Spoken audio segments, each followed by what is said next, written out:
Welcome back, everyone. I think the biggest issue, I'd have to say, when it comes to mental health in 2026 has to be, in my opinion, collective trauma.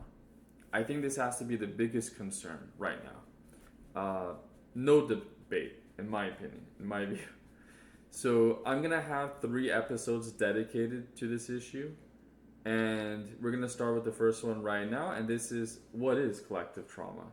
So let's talk about it. Let's get familiar with this term, this concept, because I'm gonna be dedicating 3 videos to this. All right. So collective trauma refers to the psychological and emotional impact of a deeply distressing or a series of distressing events, right? That affect large group of people, and this large group of people can include a community of people, a nation of people, or even an entire generation of people. And instead of it being experienced by one individual, one person, this is something that's shared across a lot of people, many people, they share it because of their identity, maybe geography, culture, location, the specific circumstance or situation they're in or they're experiencing. So all this can cause them to experience collective trauma. And if you have a difficult time visualizing this or trying to figure out what I mean, think of these kinds of examples. They'll make it, easier to understand. So wars and genocide, think of some recent examples of this, like what's going on in Iran, Ukraine, Lebanon, or possible genocides, right? Like what happened in Gaza, Sudan, Congo, again, just to name a few. Think about natural disasters. They can lead to collective trauma, like the recent deadly floodings in Indonesia, Yemen, Turkey, and a few other countries, or some recent earthquakes in Japan. Um, and you have like still, even to this day, even though has been defeated for the most part, it's still around, slavery and colonization. So still, we do have some nations that secretly practice this, um, and it's still bad. It's still brutal, right? It doesn't really change the severity compared to hundreds of years ago in some cases. So think about how domestic workers are treated in Saudi Arabia and some of these Gulf nations, or think about the situation people in North Korea are going through right now. A lot of people at least compare that situation to slavery, and of course terrorist attacks count, right?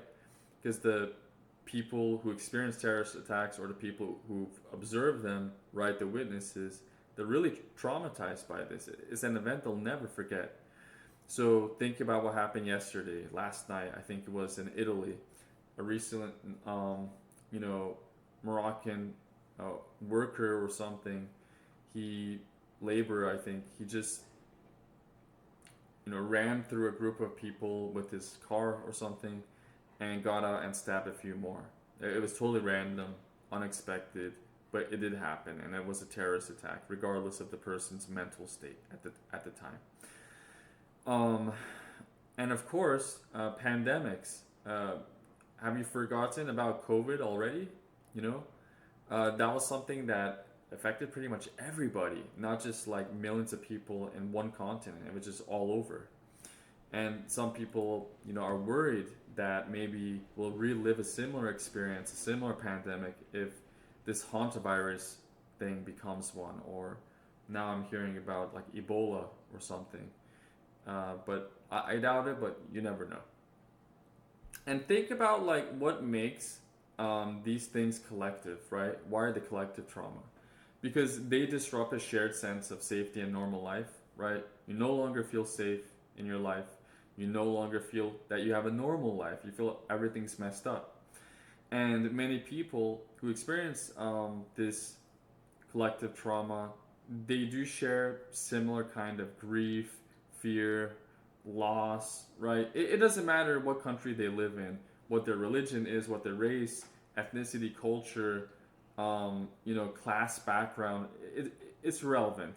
It's totally irrelevant because this is just a human thing, right?